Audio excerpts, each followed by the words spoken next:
On today's Locked On Jayhawks, ESPN SP Plus has been updated. What it tells us about the Kansas Jayhawks, are they a little bit underrated this season?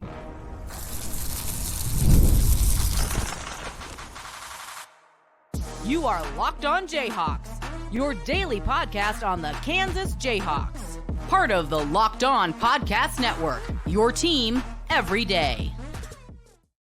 I'm Derek Johnson. You can give me a follow on Twitter at DJohnsonRadio. You can find the show here with Locked On Jayhawks anywhere you get your podcast, including on our YouTube page where you can like and subscribe to the show. And on today's edition of Locked On Jayhawks, we have another KU Football Friday. The latest ESPN SP Plus is out, what it tells us about Kansas offensively, defensively, special teams, where they need to get better if they're going to win the Big 12. Are they a little bit underrated? We're also 97 days out from the KU football season opener against Lindenwood. So we'll get into that and what the number 97 signifies. And then who's going to be the most underrated players for KU when the ratings come out, when the rosters come out, when the game comes out for college football 25. First, this episode of the show is brought to you by GameTime. Download the GameTime app, create an account, and use code LOCKEDONCollege for $20 off your first purchase with GameTime. Terms apply.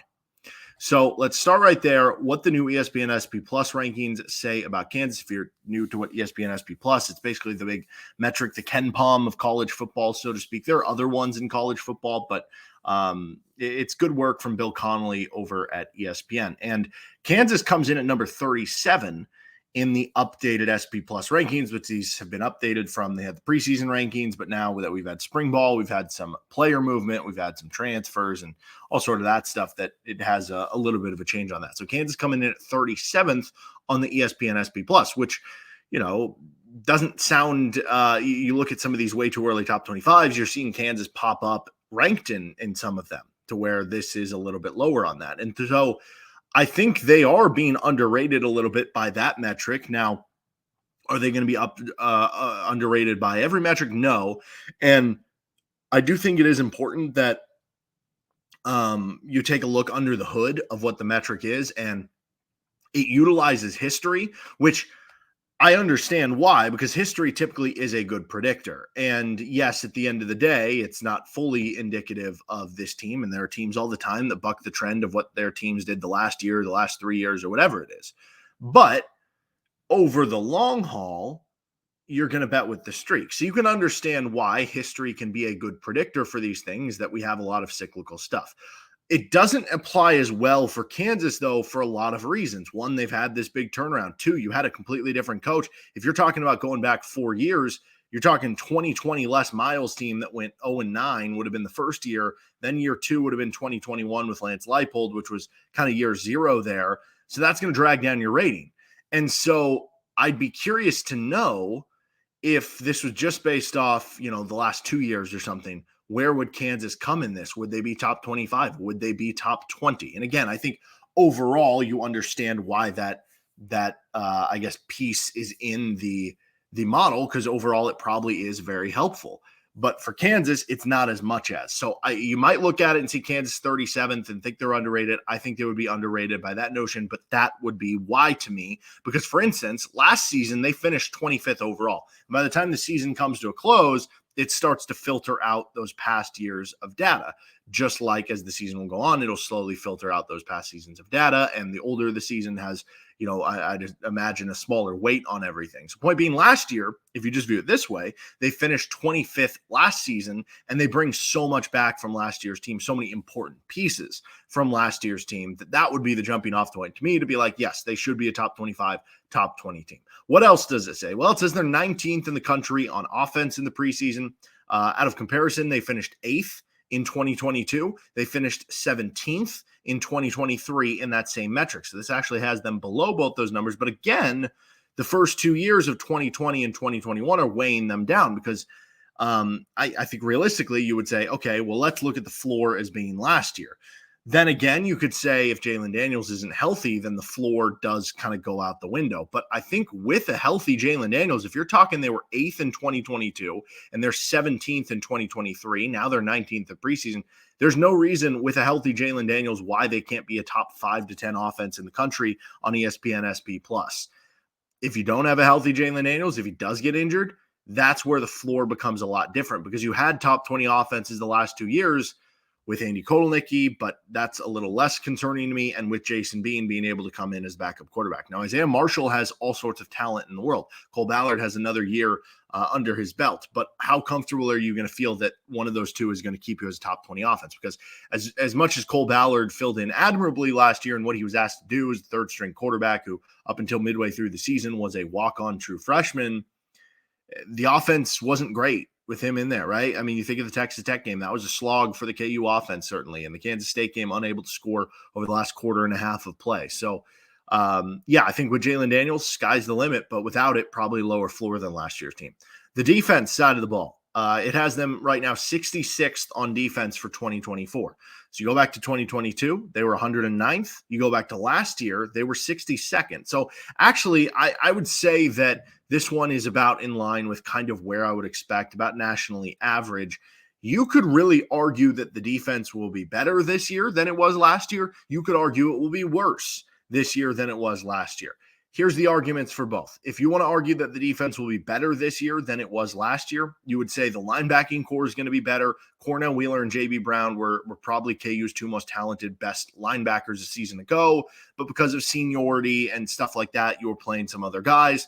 Now they're going to get a bigger role on the team, and they can take another jump from where they already were. Okay, so you're going to get better at linebacker. The DBs are all back intact, minus Kenny Logan, but you have even, in my opinion, more depth than you did last season in the secondary. Kobe Bryant, Melo Dotson, what they take another jump to being, from all Big 12 to All-American. You could argue the DBs are just as good, if not better.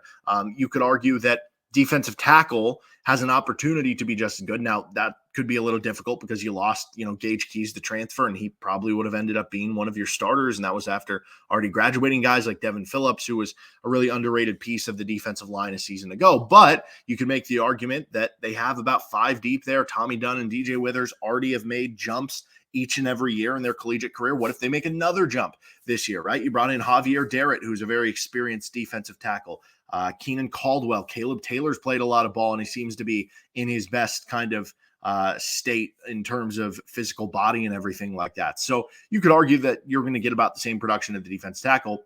It's hard to argue that you're going to get the same production at defensive end, but if you're arguing it's going to be better, you would say, okay, but the combination of Job and the 2 freshmen with Brinkley and Warner coming in and adding Dylan Woodkey, in addition to bringing back Jeremy Robinson, that's going to aggregate in part enough, like everybody's going to pitch in a little bit there, that it's going to add up to Austin Booker, right? So that's how you would say it's going to be better. And also you would just say another year in the system under Brian Borland. Okay, so that could very well happen. You could also say it's going to be worse. You could say that, okay, well, what if the linebackers aren't better? What if it's the same from all the graduations? What if the loss of Kenny Logan is tough to overcome? What if not having Austin Booker? What if you just don't have that pass rusher? What if the defense tackles aren't up to snuff to where they were last year, right? You could easily say it's going to be better or about worse. So maybe it's just best to assume they're going to be about the same. So that makes this range kind of make sense. But it also means for Kansas to be a better team, you have to get better at something, right? If we look at it from this standpoint, Kansas finished 25th in the country on ESPN SP Plus last season. They were 9-4 overall in the year. If you're talking about being a Big 12 title contender, if you're talking about taking a step to being a 10-win team, an 11-win team, whatever that is, you have to get better at some things, right? Okay, could the offense go from finishing ranked, 17th last year to finishing 6th? Like, yes, of course, that could happen. But how much of a difference would that lead to? Is that 1 win over the course of the season? I don't know that that's like a 3-win difference, but maybe that's 1 win. But the biggest jumps to me, the biggest room you have to grow are on defense. Can you go from being the 62nd best defense last year to being the 40th? Can you go to being 35th, right? Like that would be a huge jump for this team that could lead to, I don't know, a 2-win swing or something like that.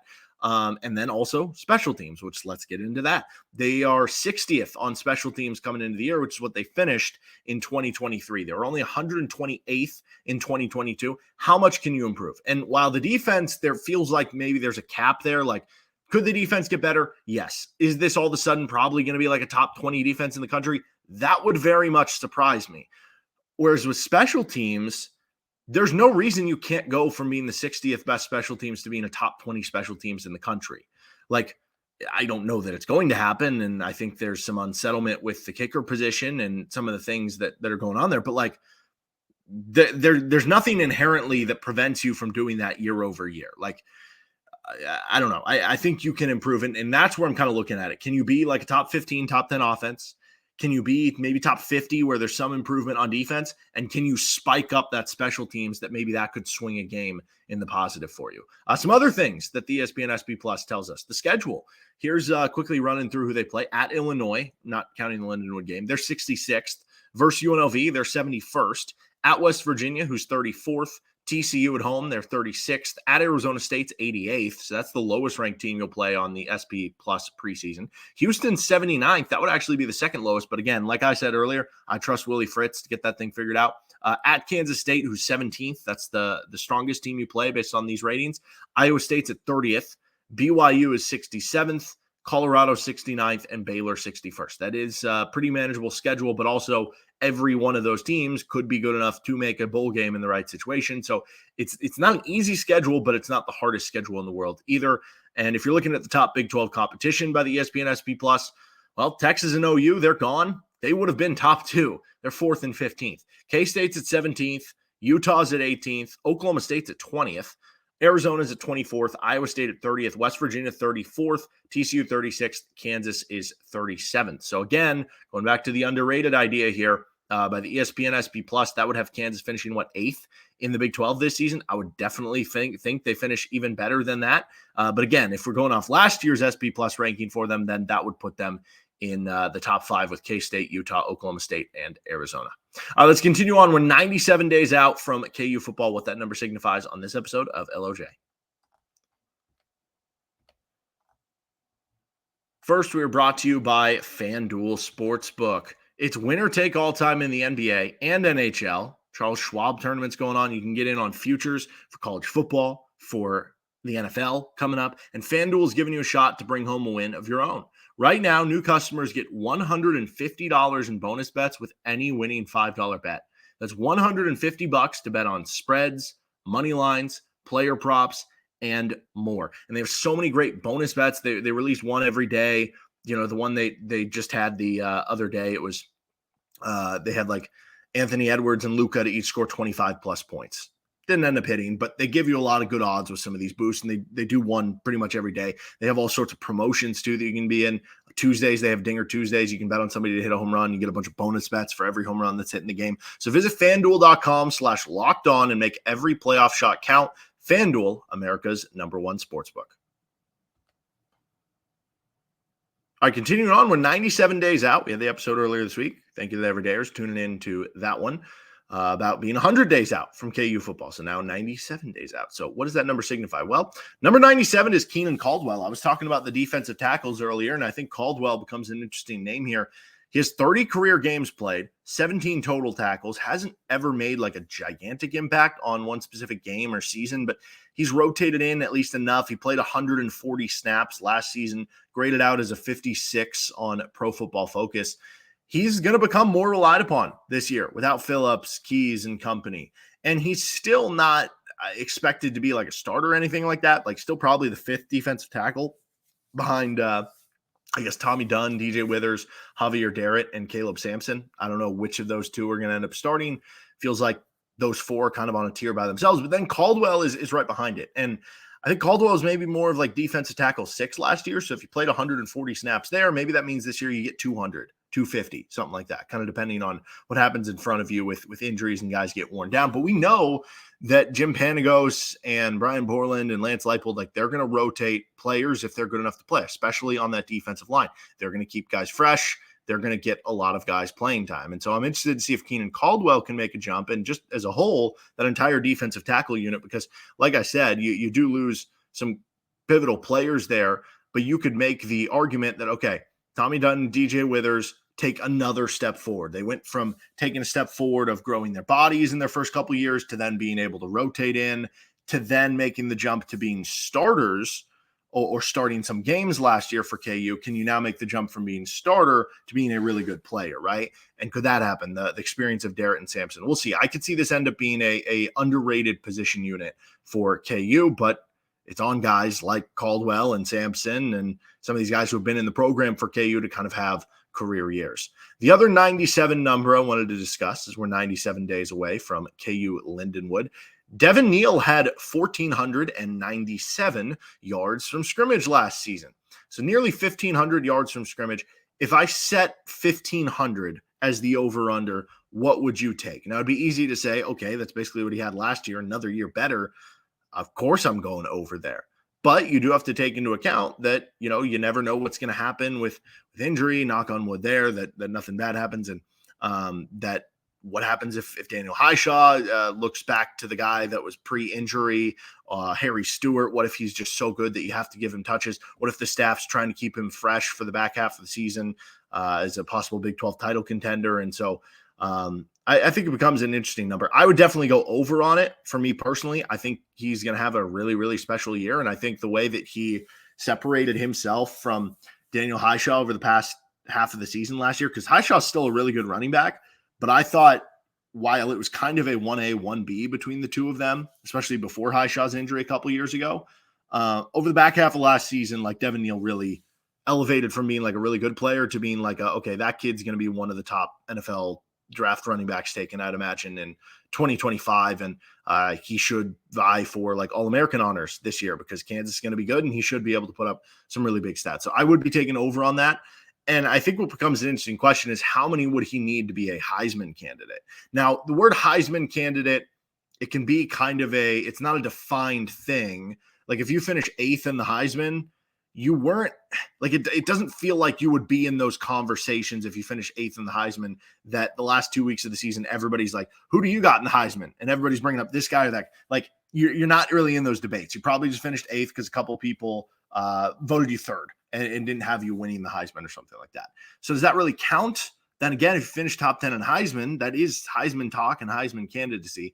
Are you talking just somebody who gets invited? Whatever. Let's just put it as like Heisman top 10. So Ollie Gordon had over 2,000 yards last season for Oklahoma State. He finished in the top 10. Cody Schrader for Missouri, he had nearly 1,900 yards, top 10. And then Blake Corum had almost 1,400, but that's a little bit different. He had a ton of touchdowns, and he was on the best team in the country, which that's just going to inherently boost your stock and everything.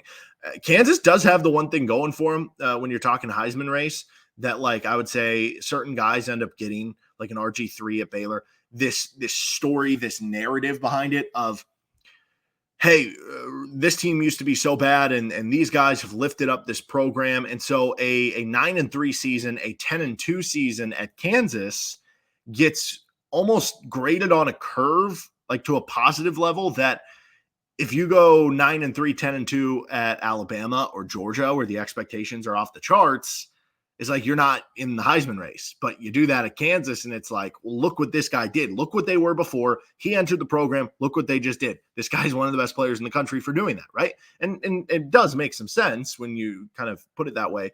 But realistically, if KU does like win the Big 12 or at least wins, 10-ish games, I think 1,700 yards for Devin Neal, like total yards, 1,800 yards with a lot of touchdowns. If you're in the Big 12 title contention, winning double-digit games, being ranked in the top 15, 20 of the country, maybe like 1,700 total yards by the end of the regular season, like that gets you top 10. And if you are in the Big 12 title game and you are closer to that 2,000-yard mark, I mean, Ollie Gordon didn't finish in the top 5. I think he was 6th. But that gets you a shot based on the rest of the candidates that year of getting invited to New York, which I think is doable here. So we'll see if that ends up happening. That would be very, very cool. All right, let's continue on here with this episode of Locked On Jayhawks. Who's going to wind up being KU's most underrated player, sticking with that theme, in the new College Football 25 video game coming out in July? First, this episode of the show is brought to you by GameTime has killer last-minute deals, all-in prices, views from your seat, and their lowest price guarantee. GameTime takes the guesswork out of buying NBA tickets or whatever you're trying to go to, whether it's an MLB game, whether it's a concert, theater, comedy. They got it all with GameTime. And it's great for baseball because there's so many games during the baseball season. And, it's one thing to plan ahead and buy a ticket well in ahead for a football game or something like that. There's so many games in baseball. A lot of times you end up buying the tickets the same day. You're just like, you know what, let's go to this baseball game. Or you're planning with friends to go to the game, you buy them the day of. And that's perfect for Game Time because they do have last minute deals. You can save up to 60% off buying last minute for sports, concerts, comedy, theater, and more. They even have their zone deals. You can save even more when you choose the section and let GameTime choose the seats for you. And they have images of the seat views. So if you want to know what you're getting into, you'll be able to see it on the app. Take the guesswork out of buying NBA tickets with GameTime. Download the GameTime app and create an account. Use code LOCKEDONCollege for $20 off your first purchase. Terms apply. Again, create an account and redeem code LOCKEDONCollege, LOCKEDONCOLLEGE for $20 off. Download GameTime today. Last minute tickets, lowest price guaranteed.